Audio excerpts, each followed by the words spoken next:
Cromlinck, je l'ai lu il y a de très nombreuses années. Et c'est vrai que j'ai tout de suite été séduit d'abord par sa langue.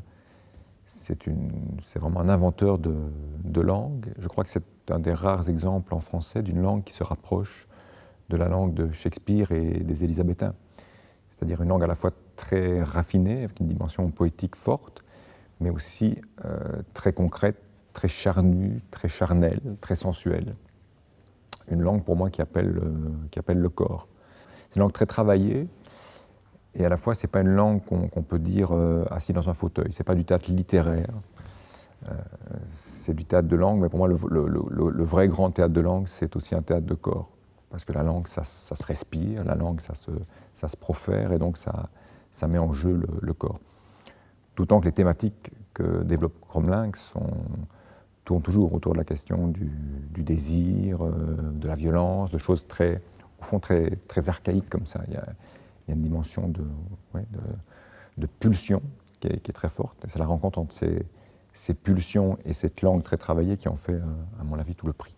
Tu pars sans un baiser. Karine.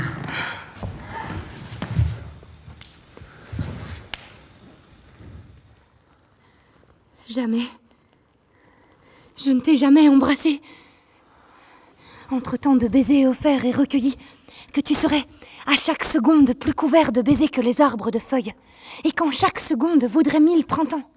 En mon âme, un nouveau baiser se reformerait, aussi fort, aussi pur, avide, impatient à lui seul que les autres ensemble.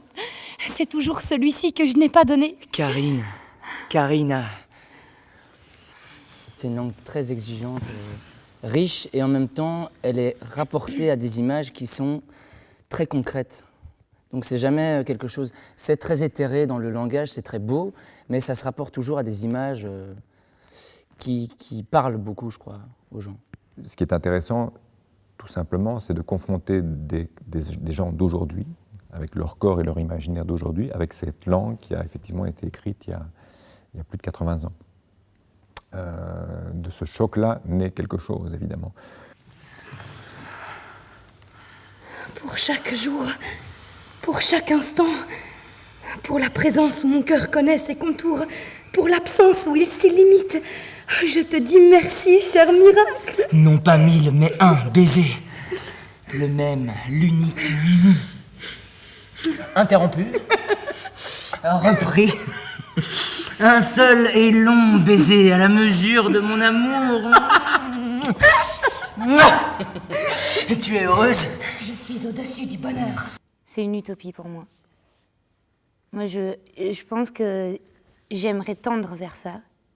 Enfin, on tend tous vers quelque chose comme ça, peut-être parce que ça vient de notre culture ou je sais pas. Mais que, à l'heure actuelle, c'est pas possible, quoi. De nos deux natures, l'une peut endormir à l'autre avec l'aide de Dieu ou du diable. J'ai connu deux jeunes amants, plus unis dans l'amour que des jumeaux dans l'œuf. Ils n'étaient que soupirs, baisers, embrasements. Tu peux intervertir l'ordre. Et merveille, de ces ailes battantes, l'orange activait le bûcher. Un moment, le garçon s'absente. Un démon entre. La fille est un bouquet de feu. Son ange pleure. Mais la flamme vole à la flamme.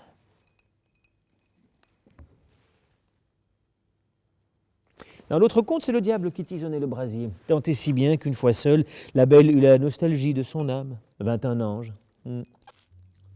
Hélas. On n'a pas le choix, je crois, aussi à certains moments de se jeter à corps perdu dans la bataille, quoi. Il y a un truc comme ça dans un texte pareil, si complexe, il faut y aller aussi avec le corps et tout donner.